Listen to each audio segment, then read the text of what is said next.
Good afternoon po, Mr. President. So first, we'd like to introduce ourselves first. Okay. So as I'm Agripino John Patrick M. Gaan po, AJ, you can call me AJ, and I'm from West Visayas State University College of Law, and of course, the student of the First Lady. Okay. Ako naman po, si Janine Lagbawan from Polytechnic University of the Philippines, taking up Okay. journalism po, and second year college pa lang po ako. Okay. All right. And I'm Kathleen Mirionte naman po, from University of the East Manila, fourth year psychology student po, sir. Oh, she's going to Yes. going to analyze. Please, will somebody explain me to me, Panda? But before anything else po, we'd like to ask your impression because we have seen in your previous podcast, it was seasoned broadcast journalists and us, ordinary citizens of the country and students, are here in front of you. How are you feeling right now po, Mr. Great. President? I much prefer talking to young people, actually, because I always, of course, there are people in your life na talagang kailangan pinapakinggan mo. But with the way things are moving, talking to young people is there's always something new. There's always something, but there is always something new. But they are the people who tell us what's going on. This is what's happening. They'll take away. Matagal na nag-paradigm shift ito. You have to think in another way. So, I like it. I enjoy it. Since we are all Gen Z po, ano po ba yung klase ng buhay? If you're part of our generation or Gen Zs, how do you think or how do you see yourself po as a Gen Z? More on po ba nag-aaral or party? Ano po ba yung kind of life you would like to have as Gen Z? I was already a geek before the word geek was invented. I was one of those people who just, I don't know, they just pick up all this information, pick up all of it. I would be so happy because the level of information that's available to everyone now, not necessarily a good thing, but the level of it, the amount, the volume of information that's available now. My God, it's so interesting. You can look up anything. I wish I had ChatGPT when I was having to write essays and it's 2 a.m. and hindi mo pa natatapos yung essay mo. So, sir, you mentioned po about the use of ChatGPT po in our generation, sa Gen Z po. So, one thing that concerns me po about the ChatGPT or AI in general po is that it's undeniably a threat to us po, especially students, employees, sa workforce po ng Pilipinas. So, I'm wondering po na kung magkakaroon po tayo ng regulation about AI po, na pwede po nating implement nationwide. I know, but we were all discussing, pinag-uusapan namin yan dahil sinasabi kahit anong gawin natin, nandiyan parating, hindi parating ang AI, nandiyan na. Dadami yan, lalaki. I was doing making a list of subjects around AI that I wanted to discuss during the ASEAN.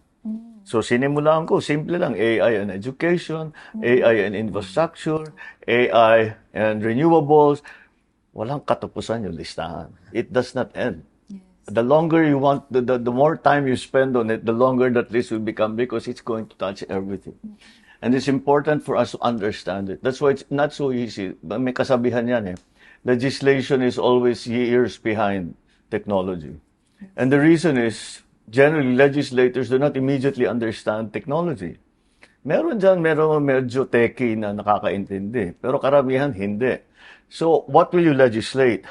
What's the best way for the Philippines to take full advantage, to maximize the use of AI? The other side of the equation is, what are the things na kailangan bantayan natin?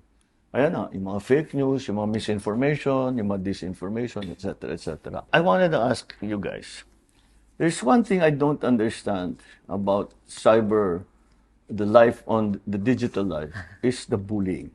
Yes. Exactly, sir. Because I think po with our generation and the succeeding generations after us, most of the airtime or the screen time, we are spending a lot of time on gadgets and social media. Yeah. And when you are going to experience such bullying, you are being put into public scrutiny, wherein some of the people would get the ride on that specific issue, or like would the comment. It's not only the one person, but the comment also of yung mga ibang tao din Yung na nakikirain without even knowing the context. In the previous years or yung mga taon na physically yung bullying po na nangyayari, when it comes to the bullying po on this generation, nag-i-stay po talaga siya. Even if years passed by, you can always go back or lagi pong uungkatin ng tao yan. Hindi po siya talagang mawawala sa sistema nila.